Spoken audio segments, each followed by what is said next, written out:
Hello everybody, my name is Petr Koutný. Today I have for you the game of the year. The game what surprised all chess world. Alisher Suleymenov, rated around 2500 elo points, beat Magnus Carlsen, but looks like Magnus Carlsen was without any chance since beginning till end, and that's a bigger surprise because Magnus Carlsen of course is one of the greatest chess player ever, and he's rated around 2840, so the gap between white and black player is incredible, 300 points, and that's a gap between top world chess player. And I'm sorry to Alisher, but ordinary grandmaster, and that's of course a surprise how Magnus Carlsen is going to lose this game because he was outplayed.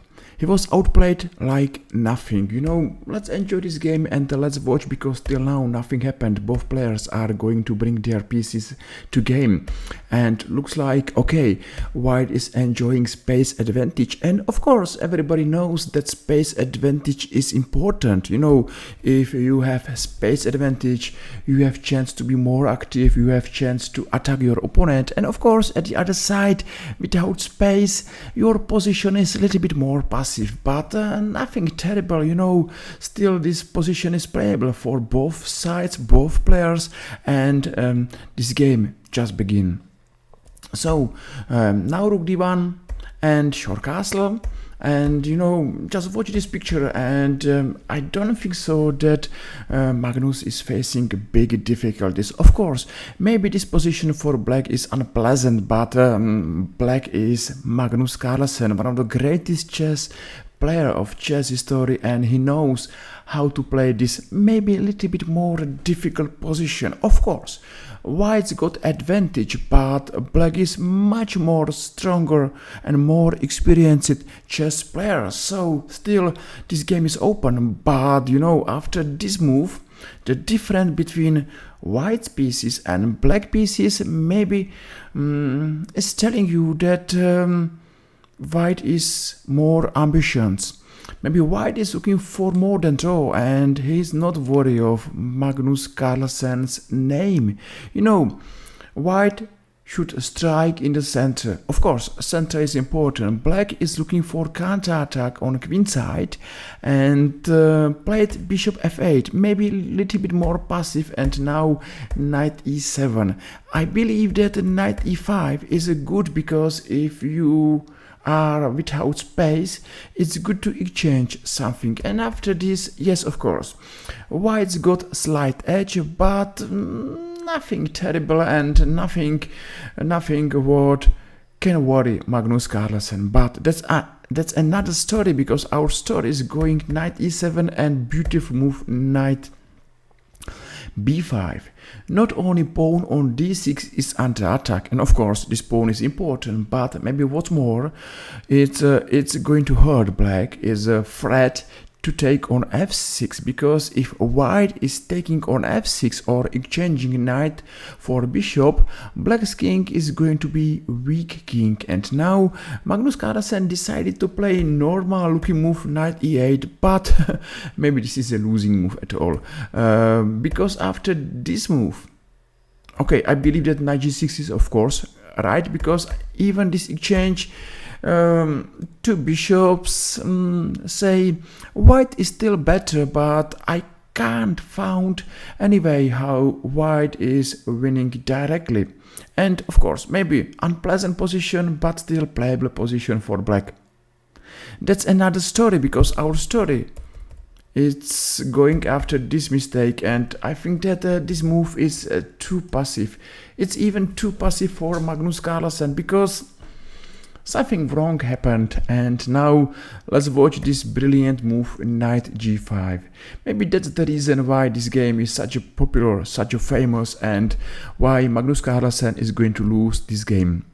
And this knight is doing their great job, and it's not an easy job to do something. For example, h6, it's a mistake, because white should take on f7, and now e5, and this attack is deadly attack. Say maybe after this bishop e5 and rook d7, I am absolutely sure that this position is lost for black. You know, his attack is such a strong, and you know, that's game over. So that's the reason why this knight on g5 is really unpleasant, dangerous, and is the biggest threat to black's kingside position. Of course, knight g6 maybe is coming too late, because now e5, and that's a nice style. That's a nice style of white player, because Alisher is going to open position. And he's right, because if you have advantage, if you're playing for attack, it's important to open position. And still this position is a little bit more tricky for black. For example, it's a mistake to take on e5. Why? Because white will take on e5, and it's impossible to take with bishop, because checkmate on h7. And you know, this position is terrible difficult for black. If you go into open position, if you have stronger pieces, if you have attack, you know, black's army looks like is playing another game. It looks like they are still waiting for first move, and white is going forward. Still black is only hoping for some kind of counter attack, and he's wrong. So after d5 makes sense to believe that black's last hope is to close the position, but it's too late. Queen b3 is nice, and now knight f7. You know, another brilliant chess move, and Magnus Carlsen now have to have feeling that he's losing. He's losing, you know, if this move, if this sec is working, black is lost absolutely. And you know, the answer is yes, this move is working and is a winning move. So black has to take, and now white is opening position once and for second time, and that's a surprise. You know, that's a surprise that not only knight sacrifice, but exchange sacrifice as well, and black's king, it's not going to survive this game. So check makes sense, and knight d4, of course. That's not hard to see that this knight is jumping to e6, and that's game over. For example, knight c7 looks like is going to defend this square, but check on f3. And now, for example, knight c6 and knight e7. And what about this queen? Because here is a check. Of course, all variations are winning for white. And black played knight f4, same variation. Yes, of course, g5 is a g3, and that's game over.